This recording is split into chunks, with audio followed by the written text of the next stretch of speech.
Hey everybody, it's Yasmin here. How are you doing? Hope you're really, really well.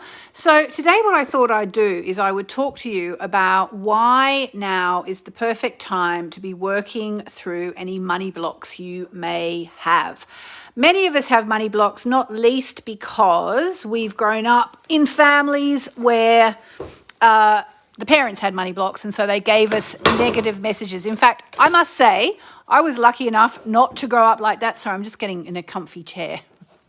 I was lucky not to grow up like that. I was lucky enough to grow up with in a family with kind of an abundance mindset. It's not quite true. My mum is a little bit tight with her cash on herself. She doesn't necessarily, spend the money on herself that I think she probably should. She could indulge herself a bit more. But my dad, who sadly passed away about 15 years ago now, or actually, no, not quite that long, about 13 years ago, he was sort of much more generous with himself. He was always giving me cash and always made me feel that there was enough cash to go around. And I think it was actually thanks to Dad. No offense, Mum. Mum, I love you. I love you. But, I'm always saying to my mum, buy yourself some new clothes, buy yourself something nice, treat yourself. And, she just doesn't do it enough, if you ask me. But my dad was always extremely generous with himself and with me. And not that my mum wasn't generous with me, she was, but anyway, that's the thing. Like, family stuff matters.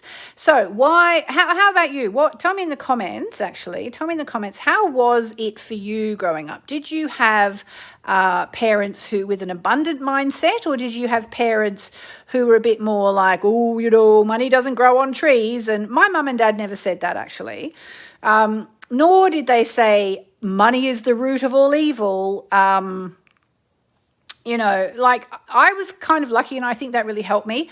Another thing that really helped me with money was when I was about 16, I was living in Tasmania, Australia, where I grew up and where I went to school. And my mum and dad decided to move with my sister to Sydney. And I absolutely steadfastly refused to go because I was already in first year university and having the best time of my life. And I was like, no way am I leaving. This is like the best time of my life. I'm not leaving all my beautiful friends. I was at a place called Christ College in Tasmania, the University of Tasmania, which is residential halls. It was so fun. And they were like, no, you have to come to Sydney. I'm like, no, I'm not coming. And eventually it kind of became this sort of standoff with me bawling my eyes out for the entire summer, saying, I'm not leaving Tasmania. And so eventually they said, okay, well, if you come to Sydney, it was a bit of bribery. If you come to Sydney, we'll buy you an apartment, we'll buy you a car. My mother enrolled me into university without me even knowing about it. Sorry, Mum, I'm not having a go at you today. I'm just talking. And anyway, so I was like, nah, not going. And they said, okay, well, if you choose not to go, then you have to get a job and you have to pay for all your airfares back up to Sydney every summer or every university holidays, which, by the way, back in those days cost $600 to go from Hobart to Sydney. And I was like, fine, I will.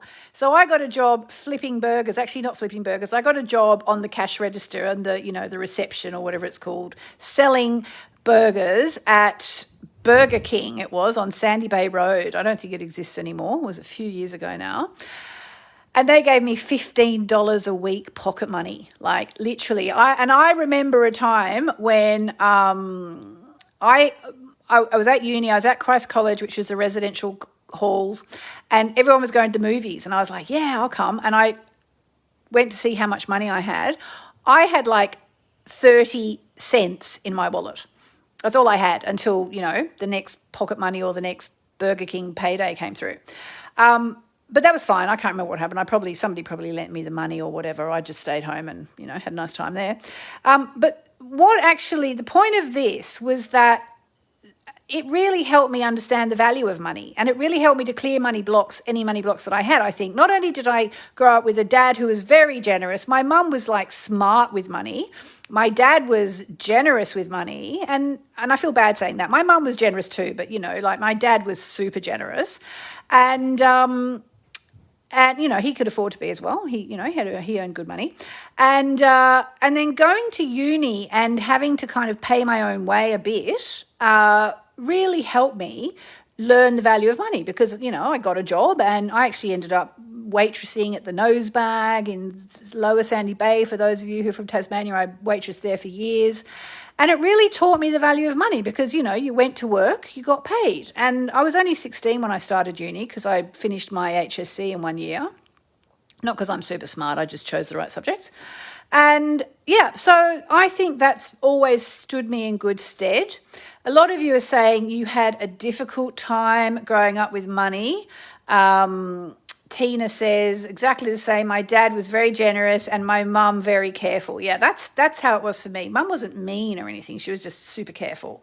Catherine Sisson says, your story sounds like mine, making my way in the world regardless. Helena McDonald, not a lot of money around, watch the pennies. Yep, that's the story for so many people. Karen, very careful. Karen, is it how? Very careful, few treats later, much more generous when there was more money available. Almaj, love your mum, Yasmin. Moira, beautiful mum. She is a beautiful mum in every way. She's physically beautiful and she's a beautiful person as well. She grew up in, she wouldn't want me to say that because she looks like she's about 23, but, she grew up in tough times and she learned to watch her pennies. All right, so, Daphne, my dad was very tight with his money. I think it stemmed from his younger years in the war. Exactly. Let's not age our parents by saying that, but yes. So anyway, if you are struggling now, with money, think about any money blocks that you have to release. Why? Because on Friday, we are actually having the full moon eclipse in Taurus. So Taurus is a sign which covers a lot of things, including creature comforts and the money that we need to buy them. And as I said in a post that I did this morning, I've done a few posts for today actually, but the post I did this morning with a picture of the bull, if you've seen that yet, that's the bull of Wall Street. Wall Street being the kind of symbolic epicenter of finances in many ways. Some, I suppose, would argue that the epicenter's in Asia, but New York Wall Street is kind of an epicenter. And what do they have on Wall Street to symbolize the money? They have a bull. And what's the sign of Taurus? It's a bull. Oh, it's no accident, okay? It's no accident. So, so what you need to do is you need to think, where in my life have I got money blocks? Where did they come from? It's really, really important to understand where they came from. Someone here is saying, Philip is saying, my dad blew our money.